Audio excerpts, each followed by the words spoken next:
Halo teman-teman semuanya.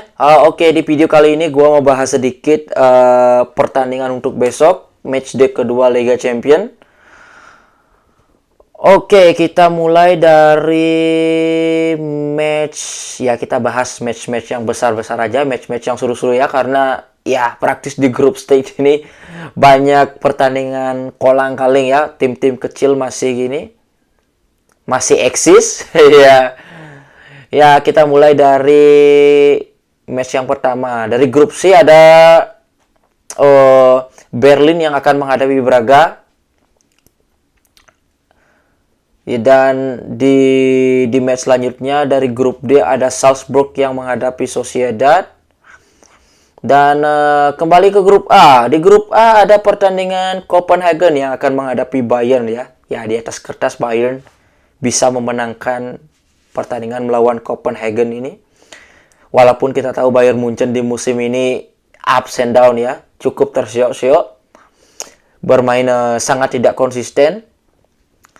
Dan di pertandingan grup A lainnya ada Manchester United yang akan menghadapi Galatasaray.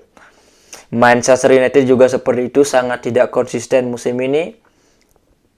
Ya, baru saja kalah dari Crystal Palace di ajang Premier League. Ya, gue harap Manchester United ini bisa memetik poin di pertandingan kali ini melawan Galatasaray ya, karena seperti yang kita tahu di matchday pertama MU sudah kehilangan poin, kalah 4-3 di kandangnya Bayern Munchen. Jadi untuk memaksimalkan peluang mereka lolos ke babak selanjutnya, mereka ya harus sapu bersih di match-match lawan tim-tim seperti ini, karena kalau menghadapi Bayern Munchen ya calculated loss. Dan di grup B ada Lens yang akan menghadapi Arsenal. Ya, sama seperti itu.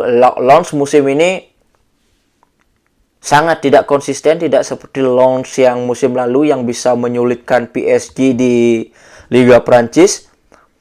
Sempat memimpin klasemen ya, tapi akhirnya digeser oleh PSG dan PSG yang juara. Sementara Arsenal musim ini tampil cukup bagus. Di matchday pertama menang 4-0. Dan di Premier League ya juga masih berkutat di papan atas. Sementara PSV akan menghadapi Sevilla ya. Dan kita bahas di match yang lain dari grup C. Ya, ini grup C ada Napoli melawan Real Madrid. Ya, ini akan menjadi match yang seru. Napoli musim ini tidak konsisten, tidak seperti musim lalu setelah ditinggal oleh pelatihnya Spalletti, salah satu pelatih terbaik Italia menurut gue ya, bersama Marcio Sarri dan siapa lagi namanya itu, pelatihnya Atalanta, juga pelatih yang Italia yang bagus ya dengan permainan menyerang. Sementara dari kubu Real Madrid musim ini juga terkena badai cedera, terutama di lini belakang ya. Eder Militao out, Courtois juga out. Sementara siapa lagi? Coba gua cek datanya dulu. Real Madrid pemain yang absennya.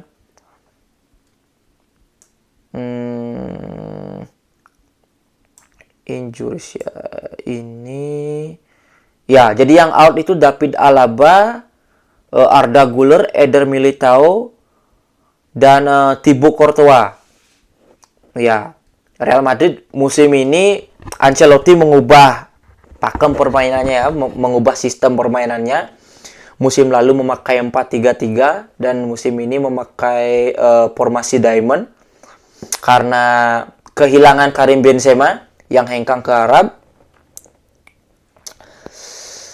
Tapi menurut memang Real Madrid ini menang gitu. Tapi dengan formasi diamond ini menurut gua Real Madrid ini sangat sulit menciptakan peluang dan gimana ya? formasi Diamond 4-4-2 ini tidak bisa memaksimalkan potensinya winger-winger hebatnya Real Madrid seperti Vinicius dan Rodrigo, apalagi sekarang ada Brahim Diaz juga. Di beberapa pertandingan Ancelotti ini sudah mencoba menduetkan Rodrigo dan Vinicius di lini depan, di dua penyerangnya. Tetapi ya, formasi ini tidak, menurut gua pribadi, pendapat gua, formasi 4-4-2 ini tidak berjalan dengan baik dengan Vinicius dan Rodrigo di depan. Karena dua pemain ini karakternya gimana ya, pemain yang harus mendapatkan space seperti itu. Jadi seperti musim lalu, mereka ini bermain di formasi 4-3-3. Mereka ini mendapat begitu banyak space di belakang garis pertahanan lawan gitu. Jadi mereka menyisir dari sayap dan menusuk ke dalam. Dan musim itu ada Karim Benzema yang bisa membantu mereka passing-passingnya. Dan Benzema juga sering membuka ruang untuk kedua winger ini. Dan musim ini sangat terlihat sekali ya, Real Madrid ini kehilangan Karim Benzema. Biarpun ada Joselu yang datang ya, Joselu ini masih 2 level di bawahnya Benzema. Sementara kita melihatnya dari Jude Bellingham. Ya, Jude Bellingham di formasi 4-4-2 ini dari segi cetak gol ya, sangat produktif. Tapi cukup sering juga Jude Bellingham ini seperti hilang di permainan 4-4-2 ini. Kadang main bagus, kadang kelihatan, kadang enggak, seperti itu. Contoh yang paling nyata itu, contoh yang paling kelihatan itu saat Real Madrid menghadapi Atletico ya. Sama sekali Jude Bellingham ini hilang di 90 menit. Bukan hanya Jude Bellingham, permainan Real Madrid ini seperti stuck, gimana ya? Terbukti dari beberapa kesempatan, peluang-peluangnya Real Madrid itu hanya dari shooting dari luar kotak penalti. Ya, bisa kita lihat golnya Toni Kroos. Itu shooting dari jarak jauh juga. Seperti itu. Ya, gue harap gue sebagai fans Madrid, Ancelotti bisa menemukan solusi untuk Real Madrid musim ini. Karena seperti yang kita tahu, materi pemainnya Real Madrid ini tidak sebagus musim lalu ya.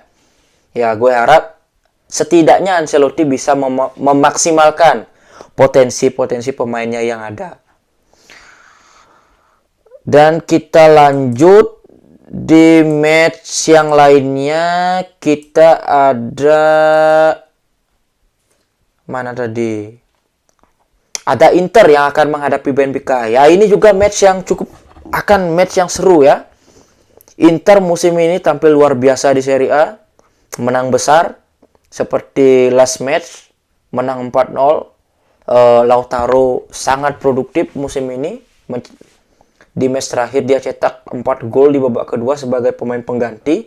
Pemain yang sangat luar biasa.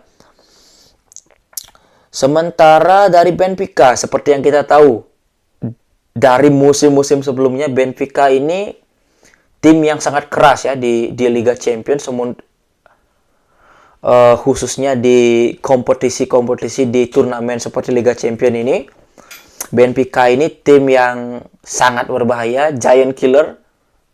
Ya, ini akan menjadi pertandingan yang sangat seru. Inter dengan penguasaan bolanya, dengan permainan menyerang, sementara Benfica ini bermain pragmatis dengan mengandalkan serangan balik, bertahan yang sangat kokoh. Ya, gue harap kita bisa menikmati match besok, match yang seru. Jadi besok gue akan bikin review pertandingannya lagi. Ya, thank you for watching.